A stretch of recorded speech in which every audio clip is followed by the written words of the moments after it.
This is part 2 of a video series where I'm trying to get it off my chest and get it out into the public domain as a record to protect myself down the road when people from the French side of this camp or whatever, with my ex-partner in the business and all that, when they come back and try to spin the narrative that I ruined his life and try to take everything away from him. No, I didn't. Nobody did. Everybody was trying to give him a 50%.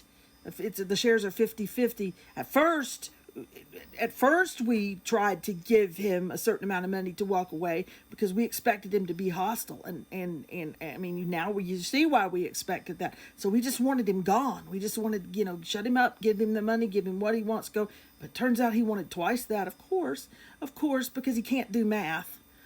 I mean, seriously, I'm not going to get into that part in this video. I will if it becomes necessary, but his math ain't mathin' on what he's supposedly owed, but our math is mathin', and it was filed today as part of a legal process. But anyway, that's a done deal now. But anyway, I'm going to go through part of an email that he sent to myself and to one of our investors that were looking to come in and help us save the project, help us save the farm, the land, and all of that. So I've saved space up here. I'm going to put some heavily redacted snippets from an email up here. And in this first snippet, I'm only going to cover the first paragraph. The second paragraph is mostly redacted because it's information. It doesn't need to be out there, but it's financial information. It's not regarding the nonprofit. It's regarding for-profit. It doesn't have to be, in public. It also doesn't have anything to do with what I'm talking about. It doesn't affect this discussion at all. But anyway, here I'm going to kind of go away, and I'm gonna just read this part of the email and let you look at it. Ms. K, he doesn't even call me by my name. I mean, we've slept in the same bed for 8 years, and I'm Miss K. After thoroughly reviewing your last emails, I must say that they are completely unacceptable to me, and I will not sign anything in this form. What you have sent is basically a rough draft without any real legal foundation. It proposes that I grant Ms. K a temporary power of attorney, allowing her to donate 1 acre of land to, and it names the investors corporation, so he can seek investors for a 501c3 or demands that I hand over my shares in the LLC for nothing. This is absolutely not how things work. That may be the only thing he's gotten right at all, is that this is absolutely not how things work. No, it isn't. And those were never the proposals that were made to him.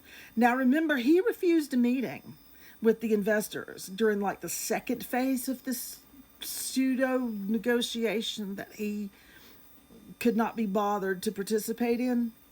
He wouldn't even have a meeting with the investors to go over any of this, to go over the rough draft of an SPA, that's a sales purchase agreement, which was eventually discarded because of his behavior, his irrational and absolutely, to him, devastating behavior. So anyway, in the beginning, we were going to try to offer him a sizable sum. I mean, it was 5 figures, okay? We were going to offer him a sizable sum to let him recover some of his investment. Some of it's just gone because the farm hasn't made a profit. It's lost. It's gone backwards. It's in the red. He can't take a profit that wasn't there. And there are certain expenses that are not recoverable in the ordinary process of doing something like this. He put so much investment in, he is only entitled by Costa Rica law to receive the amount that he put in a case like this where everything's in the red and there's a debt. There's also a 5-figure debt on this place, huge debt, and he owes half of that. And he's not even acknowledging that debt exists. He doesn't understand that he's responsible for half of it. And he's not getting adequate counsel from either his ho-ho-ho or his notary there in France. Nobody's making him understand that he's responsible for half that debt and that he's going to get in trouble here in Costa Rica if he doesn't respond to that. But anyway, he turned that money down. And then the investor said, okay, Rhonda, talk to him. And so I did. And he and I had a week or so, a couple weeks of really good conversation where I thought that I was finally talking to the person I used to know. It seemed consistent. I mean, he was still not, there were some things that I was not able to really get through to him about, but for the most part, he seemed to be computing correctly in his brain. So he decided that maybe he didn't want out of the partnership. Maybe he would stay on as 50% shareholder in this and actively participate in what goes on, and then be eligible for 50% of the profits that this for-profit business makes down the road. And it is being set up to make a profit. That's the whole point. And so the investors set forth an SPA, which is a sales purchase agreement, where they were going to pay enough money for an acre of the land here that we could pay off that debt, or at least 5 figures into that debt on the farm, a huge amount of debt, and pay it off and get the lien on the farm removed, and all of that. Just that was kind of the purpose of selling that acre, was to first settle that debt. And then there was more money that they were then going to donate to my nonprofit in the U.S., so that my nonprofit could sign a lease on this land to make it nice and legal in Costa Rica that it operates here, and to do repairs on this place, because y'all know it's falling down around me. And I haven't been able to post about that a lot because of the troll situation. People will make fun of me of exactly what I'm trying to solve. So,